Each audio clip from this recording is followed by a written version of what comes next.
Okay, welcome once again kuba twabanye kuri Act 1 ya Enemy of the People by Henry Kebsen. Tukaba tugiye gukomeza Act 2. Nagusaba ngo manzi ukurikirane Act 1 uze hano kuri Act 2, Act 3, Act 4 ndetse na Act 5 maze nkuhe ikina kwita nka end summary maze usobanukirwe neza ibigendanye n'iyi play uyisoze burundu. Reka twihutire niya minota mike cyane tukaba dusoje Act nanone tugafata indi. Act 2, the setting is again Dr. Stockman's living room. Nanone ni kwa Dr. Stockman mu rugo. Mrs. Stockman gives him a letter. Hano umugore we amuha urwandiko. It is the report on the pollution of the baths that he had sent off to his brother the mayor. Nyuma yuko amaje kubona ibigendanye n'urwandiko, mwibuke muri Act 1 abona urwandiko rumuha amakuru y'ubushakashatsi aba yakoze bw'ibyanduza ari amazi, akabona ko ari inganda cyangwa se ari imyanda ituruka mu nganda, ariko ibyo bimenya umuvandimwe yikubise yagiye anarakaye cyane. Rero nyuma yo kubimenya aba yamuhereje iki urwandiko. Urwandiko rero ruba rugarutse. It is a report on pollution for the baths that he had sent off to yarabahaye report cyangwa se raporo y'ibigendanye n'ama baths n'uburyo cy'amazi yanduyemo umuvandimwe wiwe. It has been returned. Urwandiko rero rwari rugarutse. We will note that the mayor will come by to speak with the doctor. Hano mayor bavuga ati yanditse mu rwandiko avuga ko azagaruka akaganira n'umuvandimwe Thomas ariwe doctor. He and Mrs. Stockman agreed that the mayor is probably jealous that Dr. Stockman made the discovery. Uyu Dr. Stockman ndetse n'umugore we baba bari kubyumva neza bakanabisobanukirwa ko ari jealous, ni ishyari ryatumye he and Mrs. Stockman agreed that the mayor is probably jealous that Dr. Stockman umugore we ndavuga Catherine ndetse na Dr. Stockman baba bari kubyumvikanaho uburyo ki ari ishyari umuvandimwe amufitiye afite Dr. Stockman ryuko yakoze ubushakashatsi. Morten Kill. Uyu Morten Kill ni M-O-R-T-E-N Kill K-I-I-L stops by. He is delighted by the monkey shine that Stockman has invented and says that he will laugh if the city leaders are stupid enough to believe it. Uyu Morten Kill ni papa wa Catherine, bivuze ngo ni third-in-law wa uyu Dr. Stockman. Akaba ari na wa muhegwe ufite imari nyinshi muri ziriya nganda zanduza umujyi. Rero iyo arahagera akavuga ko ibi ngibi ni monkey shine, ni ibintu biri aho by'imikino ya Dr. Stockman. Avuga ko ibyo yavumbuye azasetswa cyane n'ukuntu abayobozi b'umujyi bazaba injiji zo kwizera ibi bintu. Mu yandi magambo nta cyizere gihari ko bashobora kubyumva kereka ari injiji. He emphasizes that the tiny animals in the water are too little to see. Akavuga ati se tiny animals, two dusimba, two dukoko muvuga duto duto tungana gutyo ni ibintu utabona mu mazi. Yabibonye ate? Hovstad in Taz. Hovstad ahitagira nawe twamubonye editor, and he and the doctor got to speak in private. We na doctor bakajya kuvugana mu ibanga. Hovstad tells the doctor that he hopes to use the information about the pollution of the baths as a starting a point for an all-out attack on the city's leadership. Hovstad akamwita ariko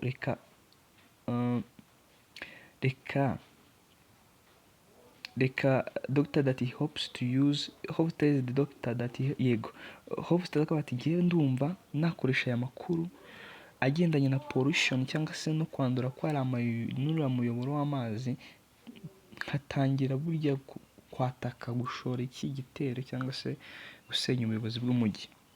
He says that the real pollution comes from them. Kuko urebye ngo pollution cyangwa se umwanda wa nyawo ubavamo, ubaturukamo. Yose nibo banyenganda, nibo bakora ibiki n'ibiki. The doctor agrees that conservatism is bad, but he is hesitant to attack the town's leadership, which is made up of the most qualified men, including his own brother. The doctor yemeranyaho nawe pe, akavuga ko n'ubundi ushobora gusanga ari abayobozi b'umujyi ari bo bateza uwo mwanda, ariko he is hesitant to attack, ntabwo ashaka guhita yihutira kwataka ubuyobozi bw'umujyi, kuko n'ubuyobozi bigizwe n'abagabo b'abahanga, harimo n'umuvandimwe wiwe. Aslaksen stops by, undi arahagira ni Aslaksen n'undi mu character, it's a new character wiswe Aslaksen, ASLAKSEN. Yego. He wants to ensure Dr. Stockman that he can count on the support of the Temperance Society and the powerful Homeowners Association, PHA, na abbreviation ya Powerful Homeowners Association. Hano rero abashaka kumvisha Dr. Stockman uburyo ki yabafasha akaba umwe mu banyamuryango bagize Homeowners Association, ni ihuriro ry'abaturage muri rusange. Iri rero n'ubundi Dr. Stockman aza kuba chairman waryo, aba ari we chairman waryo. Rero barimo bamusaba iki? Gukomeza kubaha support, ubufasha. Aslaksen is the chairman of the Reiter. Aslaksen niwe uba warahoze ari chairman w'iyo association, iri abaje gusaba ubufasha kuri Dr. Stockman, nyuma aza no kuba ari we uba chairman. He wants to stage a moderate demonstration in favor of fixing the beefs. Abashaka kugira ngo bategure demonstration cyangwa se bategure ihuriro cyangwa ikiganiro bazagirana ry'uburyo ki bashobora gusana ari amasoko. Dr. Stockman does not think this will be necessary. Ariko Dr. Stockman bati tekereza ko bati ndumva atazaba ari ingenzi, as he is convinced that the BAF's board of directors will see that the repairs are necessary. Kuko we yumvaga ko n'ubundi atari ngombwa kubiganiraho, kuko n'ubundi aba directors, abayobozi n'ubundi bagomba kubibona nabo ko gusana ari ingenzi, yumvaga ko nta birenze cyane. Aslaksen emphasizes that he does not want to upset the town leaders. Aslaksen akavuga ati uwo nk'uko ubyifuza Dr. ashaka ngo ibintu binyura mu itangazamakuru, uburyo ki bakoze ubushakashatsi bakabona ko amazi yanduye, ariko Aslaksen ati reka tuganire nabo, kuko ngo Aslaksen avuga ko afite ubwoba bwo kuba yarakaza abayobozi b'umujyi. Nyamara igitekerezo ni cyiza, ese no kubera ko afite ubwoba bwo kuba yabarakaza, ni ikibazo cyo kwibaza. Dr. Stockman is quite moved by Aslaksen's support.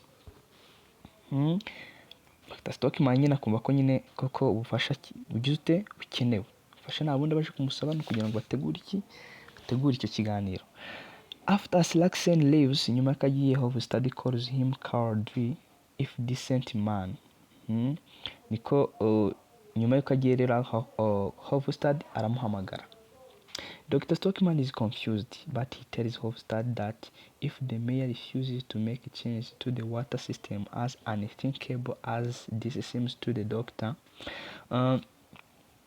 nyuma kumuhamagara rero Dr. aba ari mu rujijo, ariko Hofstad akaza.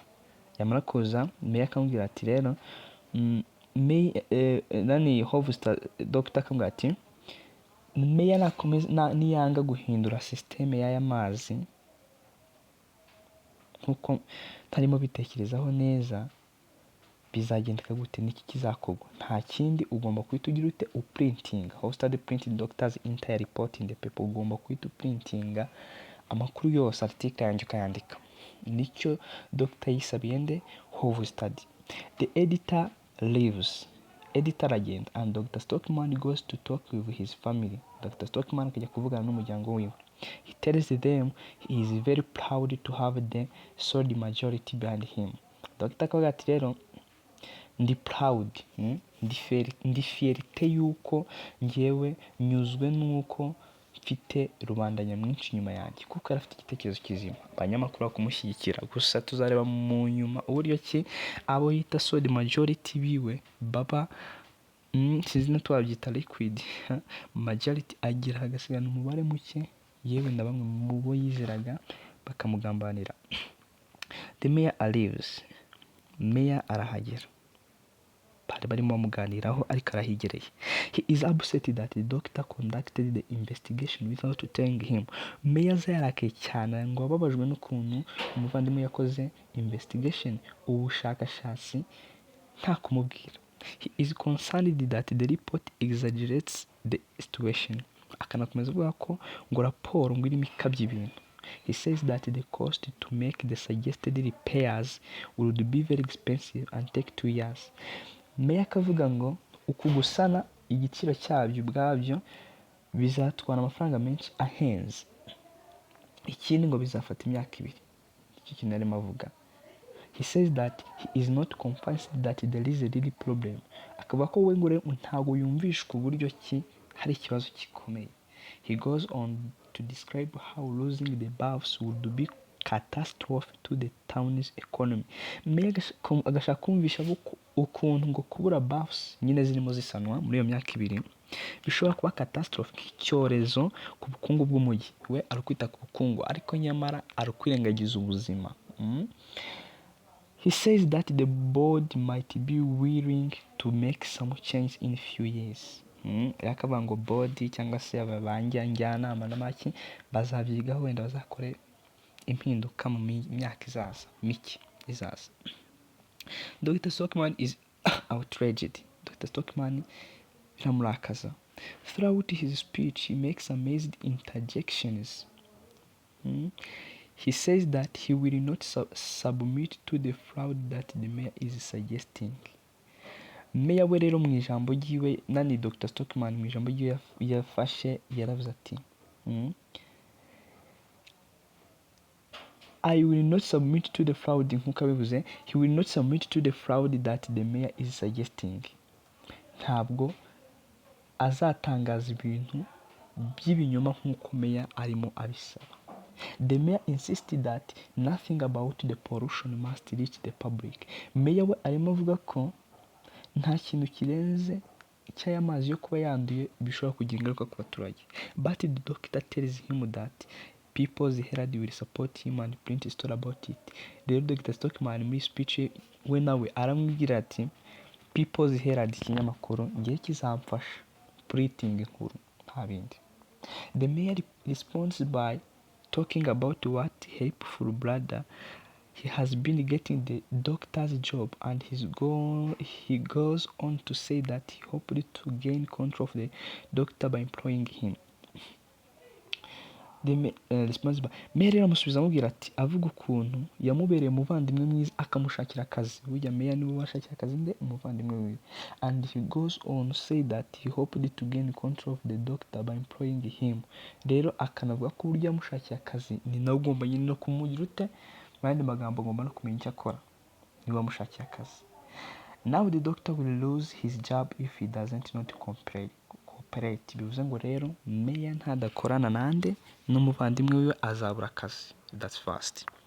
The mayor feels that the doctor is out of control. Mayor we baravuga ati wowe wataye control, yiyumvisha ko atari gutekereza neza. In embarrassment to himself and to the city, nyirizina ubwe ndetse no ku mujyi ntabwo arimo atekereza neza, niko mayor babyumva.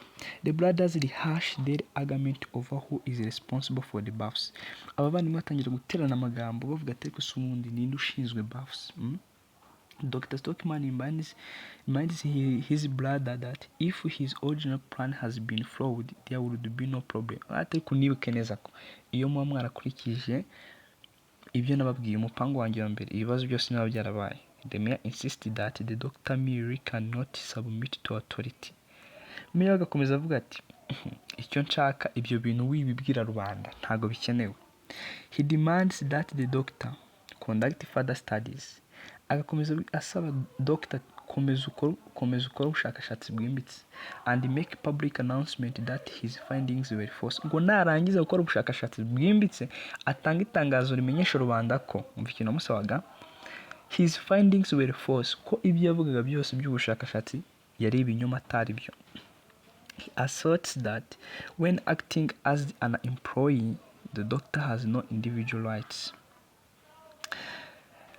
rero undi nawe ati Dr ati rero nkomeje gukora icyo nk'umukozi nyine nka employee, the doctor has no individual, byaba bivuze ko nyine dogiteri nta burenganzira afite we bwiwe. At this moment Petra, who has been listening at the door, bursts in and tells her father that he must stand up for himself. Umukobwa Petra, umukobwa Dr Stockman, aba yahoze yumva ikiganiro ko kigenda ku muryango, araza rero akabwira papa we ati papa komeza, komereza ahubwo. The mayor urges Mrs Stockman to try to have some practical influence over her husband. Undi nawe agahamagara mushiki we agira ngo amubwire ko uburyo ki yagira icyo akora nyine agakontorora umugabo wiwe kuko ngo arabona byamurenze. The mayor leaves, mayor aragenda. Mrs Stockman tries to convince her husband that he doesn't have the power to take on his brother. Umugore agasigara amubwira ati rero mugabo wanjye ntabwo ufite imbaraga n'ubushobozi bwo guhangana nande n'umuvandimwe wawe. She asks him to remind his family. Ahubwo ko ati ibuka umuryango wawe. But Petra protests, ariko umukobwa wa Petra akabihakana. Oya mama, agashyigikira nde ise.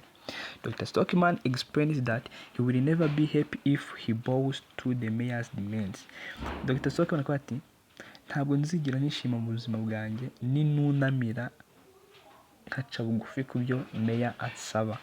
And when his family is mentioned, he explains that he will never be able to look his sons in the eyes if he doesn't keep trying. Genda akaba ati noneho nibiza ku muryango wanjye sinshobora kuzabona ubusobanuro mp'abana banjye mbareba mu maso kandi ntarakomeje kugerageza. Rero iyi ni inkuru yubaka, si na ngombwa ku banyeshuri gusa, ni inkuru nawe wakumva mu buzima